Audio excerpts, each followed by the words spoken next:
Good evening हमारे class 10th के प्यारे बच्चों। स्वागत है आपका एक बार फिर से आपके अपने YouTube channel learn with edge में।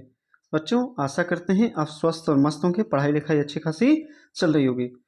बच्चों आज आपके सामने हाजिर हैं आपके 5वें चैप्टर पोएट्री के 5वें चैप्टर द बाल पोएम के सेंट्रल आइडिया को लेकर।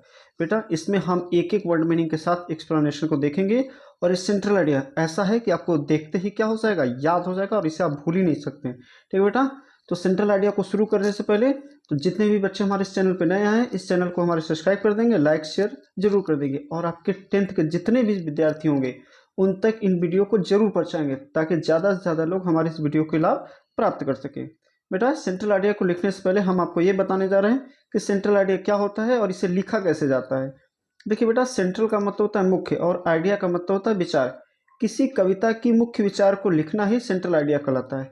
ठीक है, यानी उस कविता में कवि या कवित्री ने क्या कहा है और या फिर वो क्या कहना चाहते हैं इसे अपने शब्दों में लिखना, ये क्या कहलाता है, सेंट्रल आइडिया कहलाता है। या फिर जो आपका पोयम है उसी को एक शॉर्ट समरी बना के आप अपने शब्दों में लिख दीजिए, वही सेंट्रल आइडिया हो जाएगा। ठीक है बेटा, तो आइए सेंट्रल आइडिया को शुरू करने से पहले इसके समरी हम थोड़ी सी आपको बता देते हैं।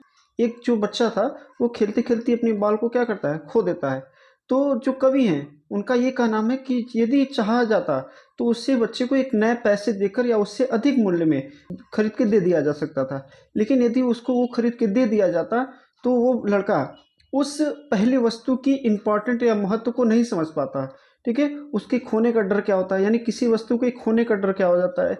जब कोई वस्तु चली जाती है हमारी प्रिय वस्तु तो उसके कैसा दर्द महसूस होता है, ये सब उससे अनुभव नहीं हो पाता है। इसलिए कवि कहते हैं कि उसे उस पर ही क्या कर दिया जाए, छोड़ दिया जाए, ताकि उसे भौतिक दर्द का एहसास महसूस हो सके। आइए चलते हैं, अपनी ज़्यादा देर न करते अपने शुरू करते हैं अपने पोएम को। देखिए क्या बेटा, the central idea of the poem, यानी यह कविता द बाल पोयम, यानी यह कविता the ball poem John Berryman के द्वारा लिखी गई है। The central idea of the poem the ball poem has been composed by John Berryman, यानी यह कविता the ball poem John Berryman के द्वारा लिखी गई है। द सेंट्रल आइडिया, यह कविता यह केंद्रीय भाव, द सेंट्रल आइडिया यह केंद्रीय भाव behind the poem is an awareness में जागरूकता फैलाता है। ऑफ द पेन मीन्स दर्द के, ऑफ लूजिंग मीन्स खोने का, यानी इस कविता का मूल भाव किसी वस्तु के खोने से होने वाले दर्द को बताना है। यानी इस कविता का मूल भाव किसी वस्तु को खोने से होने वाले दर्द के बारे में जागरूकता बताना है, या किसी वस्तु के खोने पर होने वाले दर्द के बारे में दर्द के जागरूकता को फैलाना है। And the courage is takes to accept, और उतने ही साहस से इसे स्वीकार करना। यानी यह कविता मूल रूप से किसी वस्तु के खोने से होने वाले दर्द को बताना तथा उतने ही साहस से उसे स्वीकार करने के बारे में बताता है। क्या बेटा, यह कविता मूल रूप से किसी वस्तु के खोने से होने वाले दर्द तथा उतने ही साहस से उसे स्वीकार करने के बारे में बताता है। The boy loses his favourite ball, जो बच्चा था उसकी जो प्रिय बॉल होती है, वो गेंद होती है, वो क्या होती है, खो जाती है। एंड इज़ वेरी अपसेट, और वो क्या होता है, बहुत दुखी हो जाता है। जो बच्चे की प्रिय बॉल होती है वो क्या होता है, खो जाता है और वो बहुत दुखी हो जाता है। He can easily, easily means होता है आसानी से, ही कैन इजली बाई, वो आसानी से खरीद सकता है। अनदर बॉल मीन्स दूसरी गेंद को, वो आसानी से दूसरी गेंद को खरीद सकता है। बट मीन्स लेकिन, मोर द मनी और द न्यू बॉल, पैसे और नए बॉल के अलावा is the pain of losing the old that is matter most, यानी पैसे और न्यू बॉल के अलावा किसी वस्तु के खोने का जो दर्द है वो ज़्यादा महत्व रखता है। ही कैन इजली बाई, वह आसानी से खरीद सकता है। अनदर बॉल मीन्स दूसरे गेंद को, वह आसानी से किसी दूसरी गेंद को खरीद सकता है। बट मीन्स लेकिन, मोर देन द मनी और द न्यू बॉल, नए बाल और पैसे के अलावा it is the pain of losing, किसी वस्तु को खोने का डर, the old one that the matter of the most, यानी किसी आपके पुराने या प्रिय वस्तु खोने का डर इन सबसे ज़्यादा महत्वपूर्ण है। द पोएम इज, कविता सो मिस दिखाता है, हाउ मिस कैसे, you will lose are have to give up the things you love it, यानी यह कविता यह दिखाता है कि किस तरह से आपको अपनी प्रिय वस्तु को क्या करना होगा, खोना पड़ेगा या आपसे छीन लिया जाएगा। द पोएम सो द दिखाता है, हाउ विल यू लूज, कैसे आप खो देंगे, और to have to give up, या उसे छीन लिया जाएगा, द थिंग्स यू लव, जिससे आप बहुत ज़्यादा प्रेम करते हैं। यानी कि यह कविता यह दिखाता है कि जब आपकी सबसे प्रिय वस्तु, जब आप उसे खो देते हैं या आपसे छीन लिया जाता है, ठीक है। यानी यह कविता दिखाता है कि कभी ना कभी आपको आपकी सबसे प्रिय वस्तु या तो खोनी पड़ेगी या तो उसे क्या कर लिया जाएगा, छीन लिया जाएगा। बट मिस, लेकिन डिस्पिस मिस होता है,